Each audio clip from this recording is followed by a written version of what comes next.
Okay, talking about the African Nations Cup, the recent ruling that Chelsea can buy in the transfer window, would that be an option? Because I think Chelsea is going to be the most affected with players going for the African Nations Cup. Yeah, but the squad's put together knowing that that's going to occur. So you're not going to necessarily go into the marketplace for the sake of 3 weeks.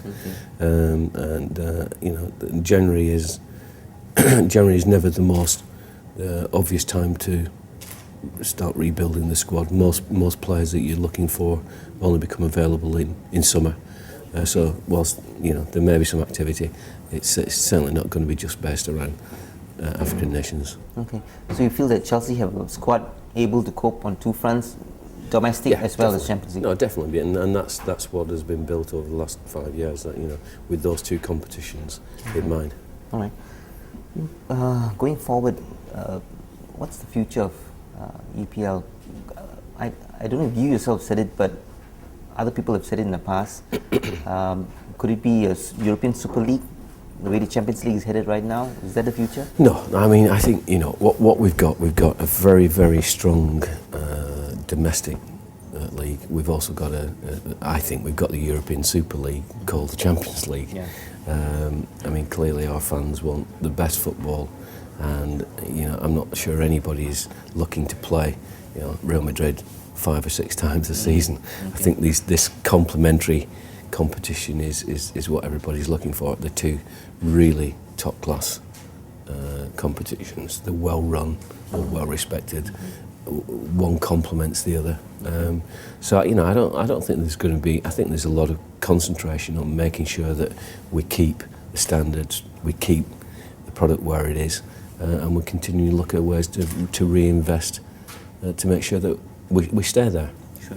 So I don't think there's going to be these radical changes because I think we've got two of the best competitions in world football already. Okay.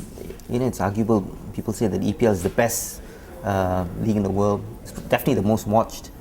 But La Liga, maybe this season, having got Ronaldo and Kaká, and they've got Messi, some of the great players in the world are there. Sure. Do you think that focus is now shifting towards La Liga? And having said that, the Spanish clubs are making a beeline to Southeast Asia, also Asia and Southeast Asia. Okay. Well, again, you can't be complacent, but I think there's been long-standing commitments to this region from English football. Yep. And that goes back before EPL. Yes. And the fan base here is, it's an educated fan base, it's a loyal fan base. It really does understand football. And it's not just going to decide one day, I think, to go from one league to another. Yeah. But I think we've got to understand La Liga as a league. We've got great respect for the teams there. We've got big relationships, and the sport is, as demonstrated by World Cups. There's room for more than one, and that's the great thing. And attention's going to go to, or attention's there for South Africa. Attention's already starting to shift to 2014 in Brazil. And then we've got the most competitive environment being played for 2018 and 2022, of which England's certainly part of that mix. And so from that point of view, I think the global nature of the sport, the global competitions and quality, is going to ensure that there's more than one room for more than one league in Asia. Sure. Couple more questions. Video technology, recent events, especially the France-Ireland match, has heightened calls for video technology. I think Sir Alex Ferguson weighed in recently with some comments. What's your take? I think everybody's looking at it, and I think there are certain areas, certainly goal line technology, there's a general view that why don't we? Because that's a straightforward call. There's this then mass debate about keeping the game flowing and looking at technology, and there's as many people for as against that. I mean, and it shifts every week. I mean, events like last week just reignite that debate, and I think it's being looked at very seriously. I think where most people directly involved in club football would like to see is that the goal line technology is adopted sooner rather than later. Okay. Would having more match officials be helpful? Well, that's being trialled at the moment, and I think we'll have to see the results of those trials before we comment. Okay.